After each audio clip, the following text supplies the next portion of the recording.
అపోస్తలుల కార్యములు 21వ అధ్యాయము 24వ వచనం నుండి 21వ అధ్యాయము 33వ వచనం వరకు. నీవు వారిని వెంటబెట్టుకుని పోయి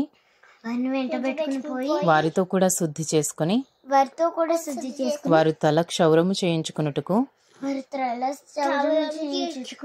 వారి కయ్యడి తగులుబడి పెట్టుకునుము.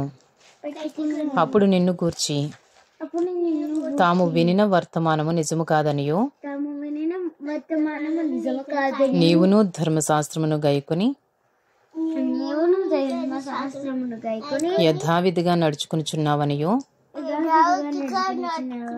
తెలుసుకుందరు. అయితే విశ్వసించిన అన్యజనులను గూర్చి వారి విగ్రహములకు అర్పించిన వాటి రక్తమును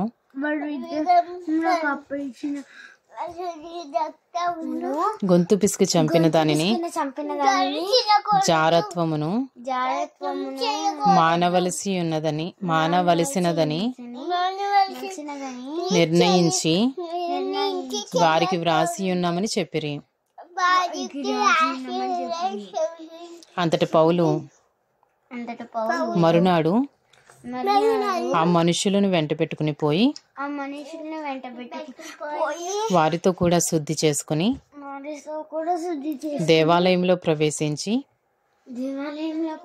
వారిలో ప్రతి వాని కొరకు కానుక అర్పించు వరకు శుద్ధి దినములు నెరవేర్చుదమని తెలిపెను. 7 దినములు కావచ్చినప్పుడు ఆసియా నుండి వచ్చిన యూదులు దేవాలయంలో అతన్ని చూచి సమూహమంతటిని కలవరపరిచి అతనిని బలవంతముగా పట్టుకుని ఇశ్రాయేలీయులారా సహాయము చేయరండి, ప్రజలకును ధర్మశాస్త్రమునకును ఈ స్థలమునకును విరోధముగా అందరికిని అంతటను బోధించుచున్నవాడు వీడే.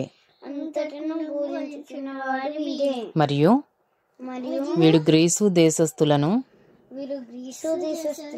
దేవాలయంలోనికి తీసుకుని వచ్చి ఈ పరిశుద్ధ స్థలమును అపవిత్రపరిచియున్నాడని కేకలు వేసిరి. ఏలయనగా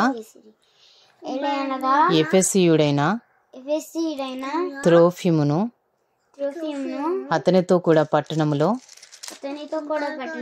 అంతకు ముందు వారు చూచి ఉన్నందున పౌలు దేవాలయంలోనికి అతన్ని తీసుకుని వచ్చినని ఊహించిరి. పట్టణమంతయు గలిబిలిగా ఉండెను. జనులు గుంపులు గుంపులుగా పరిగెత్తుకుని వచ్చి పౌలును పట్టుకుని దేవాలయంలో నుండి అతనిని వెలుపలికి ఈడ్చిరి. వెంటనే తలుపులు మూయబడెను. వారు అతని చంపవలెనని యత్నించుచుండగా యెరూషలేమంతయు గలిబిలిగా ఉన్నదని పటాలపు పై అధికారికి వర్తమానము వచ్చెను. వెంటనే అతడు సైనికులను శతాధిపతులను వెంటబెట్టుకుని వారి యొద్దకు పరిగెత్తి వచ్చెను. వారి పై అధికారిని సైనికులను రానువ వారిని చూచి పౌలును కొట్టుట మానిరి. పై అధికారి దగ్గరకు వచ్చి